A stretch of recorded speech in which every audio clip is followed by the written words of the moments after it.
السلام عليكم ورحمة الله وبركاته. الحمد لله رب العالمين، والصلاة والسلام على رسول الله صلى الله عليه وسلم وعلى آله وصحبه ومن تبعهم بإحسان إلى يوم الدين.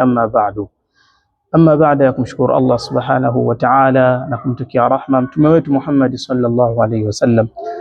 Ndugu yangu mpenzi mtazamaji wa vipindi vya Ramadhan Musa Isa na ambayo unapenda kutufuatilia, leo ningependa kukuambia au kukupa moja ya dua ambazo ni kinga kubwa katika maisha yako ya kila siku.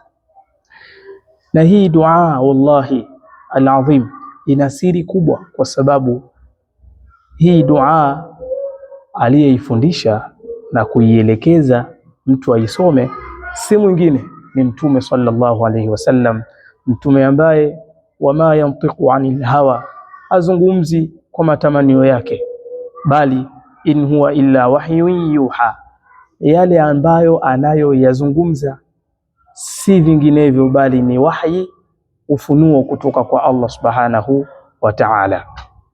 Mtume katika mafundisho yake sallallahu alaihi wasallam anatuambia na anatufunza kuwa mtu pindi tu akitaka kutoka nyumbani kwake ailete dua hii, na hii dua ndiyo ambayo silaha kwako wewe na kwangu.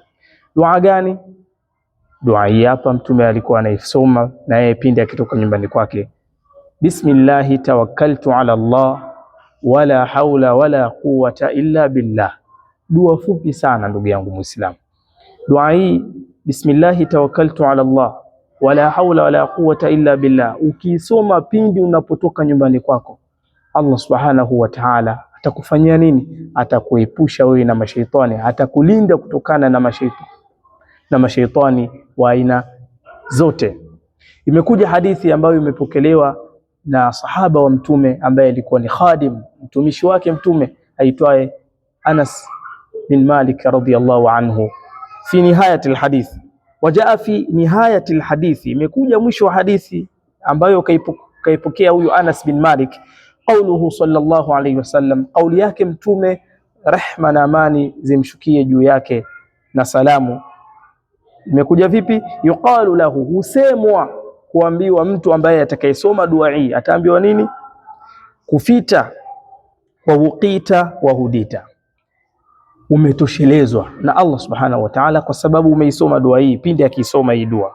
Lakini wa wuqita, lakini umehifadhiwa, wa hudita, na umeongozwa kwenye usahihi.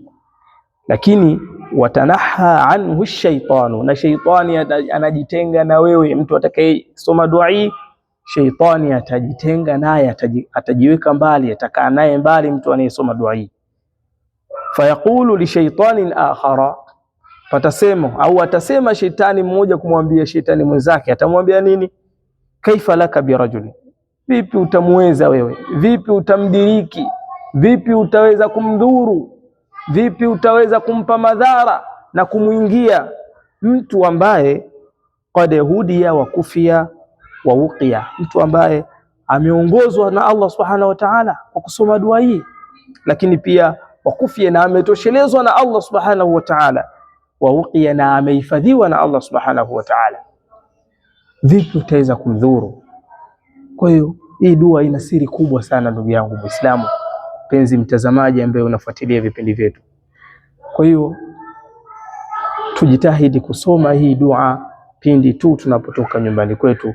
Allah subhanahu wa ta'ala atatuhifadhi na kutukinga na mashaitani wa aina zote, na kuomba upende kufuatilia vipindi vyetu ili upate faida kama hizi, lakini pia usisahau kusubscribe channel yetu kwa kupata faida mbalimbali kama hizi. Ila huna yakfi wal afwa minkum. Wassalamu alaikum wa rahmatullahi wa barakatuh.